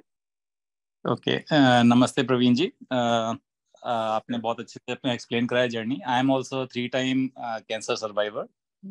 वंडरफुल। आप मतलब सर्वाइवल के लिए वंडरफुल बोल रहा हूँ। 3 times you having had to go through it. I'm sorry to hear. But, yeah, I know. Right. It is a journey and we don't know, we never know when it comes back. So after 3 years and 8 months, it has come back to me in last month. तो वापस से मेरा metastasis हुआ है। I am a sarcoma, this thing, मेरा D-differentiated sarcoma है। तो I have also gone through the same way that you have been. तो मैंने भी जो अपना पहले फाइट किया था वो हेल्दी लाइफस्टाइल से ही किया था। So I've got 2 questions for you. One is like you had mentioned about your lifestyle and जो आपने changes करे थे. So I would like to ask one more thing, whether you had taken a protein-rich diet also, or you were just on vegetables?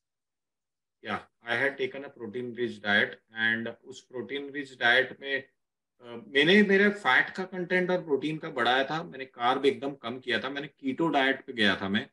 Proteins जो थे वो typically certain things से मैं लेता था, मोस्टली एग्स और पनीर से खा के लेता था। कभी कभी मैं फिश भी खाता था, बहुत हेवी, और ये सब मैं घी में कुक करता था या कोल्ड प्रेस कोकोनट ऑयल में कुक करके खाता था। और एनी कुकिंग ऑयल मैंने यूज ही नहीं करता था। Only for cooking this fish या was the only time we used this ghee.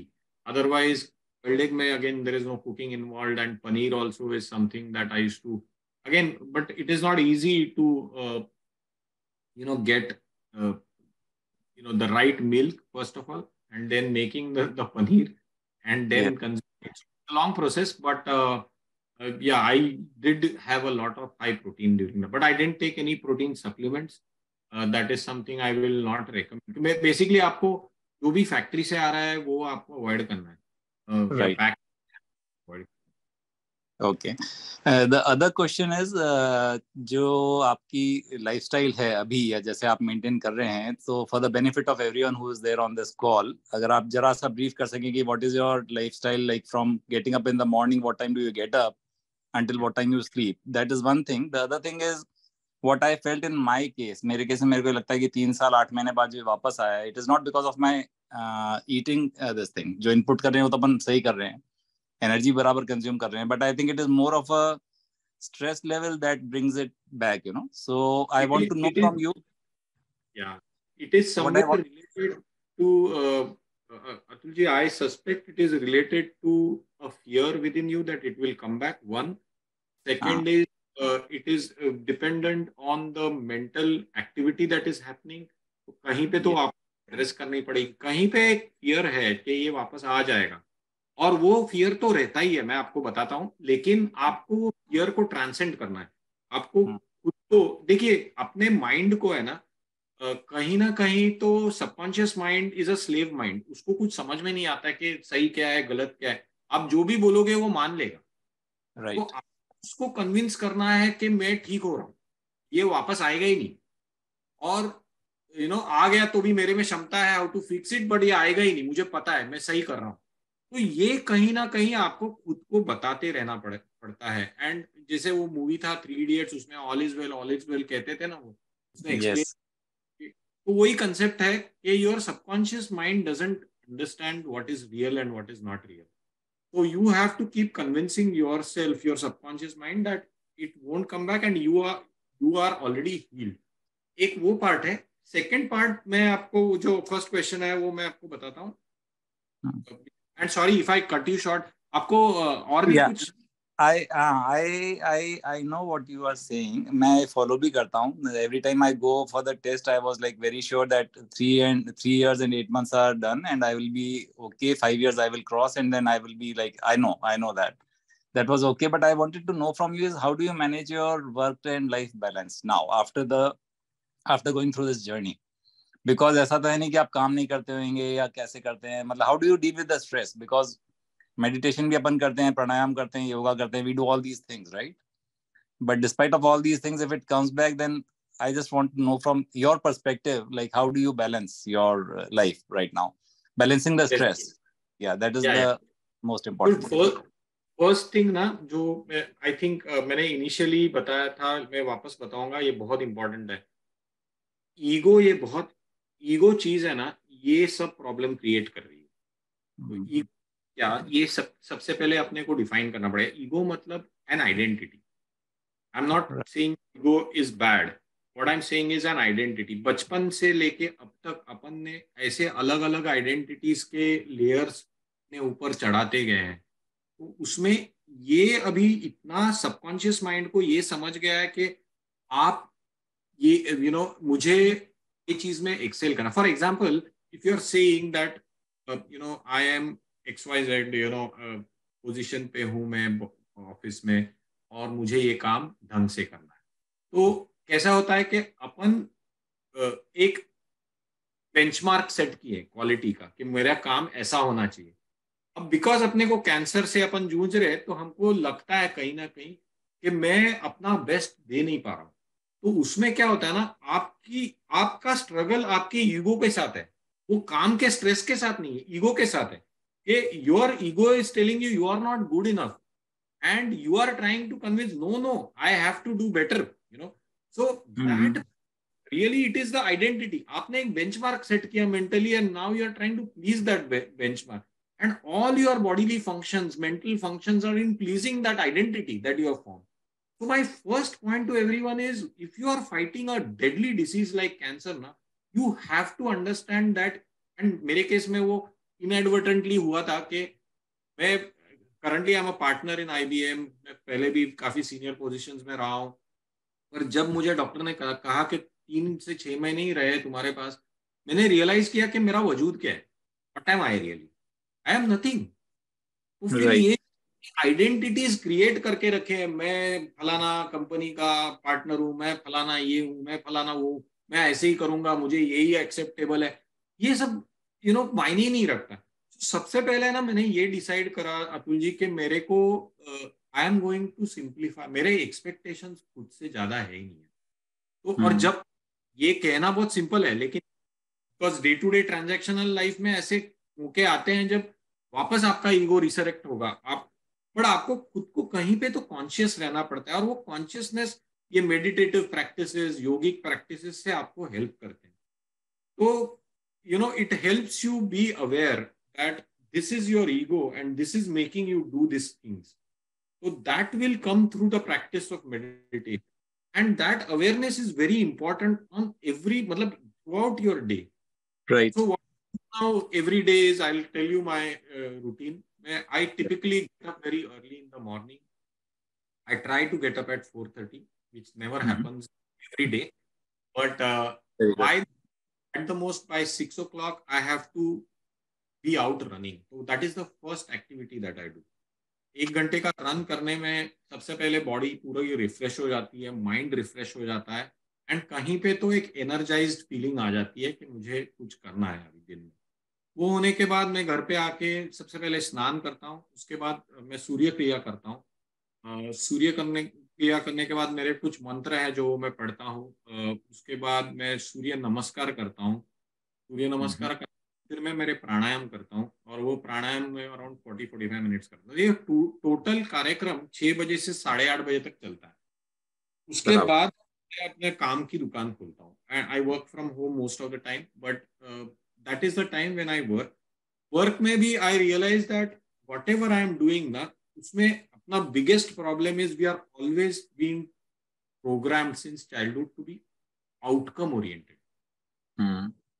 Outcome ये होना चाहिए. तो first thing we have to do is we have to stop being too much entangled with outcome emotionally.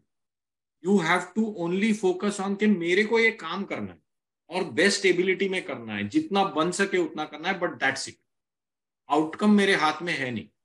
आपको बहुत सारे लोग बोलेंगे, बॉसेस बोलेंगे ये बकवास है, ये गलत है, जो भी है उसका स्ट्रेस भी नहीं लेना है. पूरे शिद्दत से काम कर रहा हूँ, this is what I am doing, and you have to ensure that you give your best, and you have to keep it simple. क्या होता है ना, अपन बहुत कॉम्प्लिकेट जब करते हैं कि नहीं मेरे बॉस ने मुझे ये फीडबैक दिया, अभी ये फीडबैक दिया तो I have to please the boss. Who has to please the boss? You will notice it is your ego, that identity. I cannot do anything wrong. That is what your ego is trying to tell. It doesn't like to hear that it is wrong. So that ego is actually making you, stress. The moment you realize that मैं outcome के ऊपर focused ही नहीं हूं, मैं सिर्फ मेरा effort पे focused हूं, तो ऑटोमेटिकली वो प्रेशर निकल जाता है आपसे. दूसरा, बॉस आपको फीडबैक देता है, आप वो फीडबैक कंस्ट्रक्टिवली ले सकते हो कि ठीक है शायद मेरी अंडरस्टैंडिंग गलत थी, वो चाह क्या रहा है और मैं कर क्या रहा हूं, तो ठीक है मैं उसको एडजस्ट कर लूं. तो वो मोड में आप काम करोगे ना, आप रियलाइज करोगे you will enjoy work more irrespective of what. हमेशा क्या होता है ना, हमको ये पिक्चरों में और इसमें किताबों में ऐसे होता है कि आपके लाइफ का कुछ पर्पस है और आपको आप यहाँ पे कोई खास काम करने आए. वो है कि नहीं मुझे पता नहीं, बट मुझे इतना पता है कि हर आदमी जो भी काम करता है वो इम्पोर्टेंट ही होता है. तो आप we may not be fortunate to be somebody like who is doing very humanitarian work. We may be doing let's say an IT job, but वो जॉब में भी जो भी अपन कर रहे हैं अगर पूरे फोकस और पूरे डेडिकेशन से करें तो वो कहीं ना कहीं काउंट होता ही है. ये एक कॉन्फिडेंस रखना बहुत इंपॉर्टेंट है. नहीं तो लोग क्या ना उसमें भी मायूस हो जाते हैं कि मैं कर रहा हूँ उससे क्या होने वाला है, उससे मैं क्या फलाना चेंज कर रहा हूँ वर्ल्ड में, तो मेरे को ये जॉब करने में मजा नहीं आ रहा है. तो आप देखिए आप स्ट्रेस क्या कर रहे हो. पहले तो मैं को सेंटर में रख रहे हो, आइडेंटिटी क्रिएट कर रहे हो, और फिर उसके इर्द गिर्द आपके सारे प्रेशर्स बिल्ड हो रहे हैं. तो that I think depressurizing yourself is very important, and for that the core is the ego, that identity formation, and that if you can de-stress yourself from that, it is very powerful. Okay. Sorry Atul ji, itna long answer, but it is a very in-depth answer, and I really appreciate your understanding of the thing and explaining it so very well कि सबको समझ में आ सके ये चीज. And I would also like request you to share your phone number if it is possible, so maybe we can keep in touch on WhatsApp if I need any guidance also from you. And also Deepak ji का number भी अगर share कर सकें तो दीपक जी और प्रवीण जी का number सबके benefit के लिए if you can share on the chat for everyone, that would be great. Sure Aastha ji, please Yeah, I'll share it with you. Atul ji, आप please अपना Yes. contact number share कर दीजिए मुझे chat पे ही. So I'll receive that on personal chat and then मैं आपके साथ प्रवीण जी का भी and दीपक जी का दोनों का number share कर देती हूँ. So thank you so much. Yeah. Okay, okay. Thank you so much, Atul ji. Thank you, Praveen ji. Yeah. Thank you, Atul ji. Thank you. Yeah. So thank you so much. And we still have 2 more people जिन्होंने hand raise किया है, but please like I would request you both that आप अपना contact number please यहाँ पे share कर दीजिए and हम लोग session के बाद आपसे connect करेंगे. अगर आपको कोई guidance चाहिए, अगर आपको directly प्रवीण जी के साथ बात करनी है, so Praveen ji, if it is okay if I can share your number with them, so हम आपको प्रवीण जी के साथ भी connect करा देंगे. So क्योंकि session का time पूरा काफी exceed हो गया है. So thank you so much. Ashish ji and NJ के नेम से किसी ने हैंड रेस किया है, आप दोनों प्लीज अपना कॉन्टैक्ट नंबर शेयर कर दीजिए. Thank you so much and thank you so much Praveen ji once again. आपने इतने अच्छे से सब कुछ इतना अच्छे से एक्सप्लेन किया है एंड आई एम श्योर कि इतने सारे patients, care givers and survivors की इससे हेल्प होगी. So thank you so much for being with us today and thank you so much everyone else. Thank you so much to Zen Onco, to Asta ji, to Deepak ji, and everyone who attended. I hope this helps, and thanks to all the caregivers also, because they are the ones who are really, not only the cancer patient, but they are also the ones who are spending so much time, so much energy. They are going through their own emotional ups and downs. Hats off to them, and I wish that you all have a very happy, healthy, and healed life. Right, sir. Thank you so much, Praveen ji. Thank you so much, everyone else.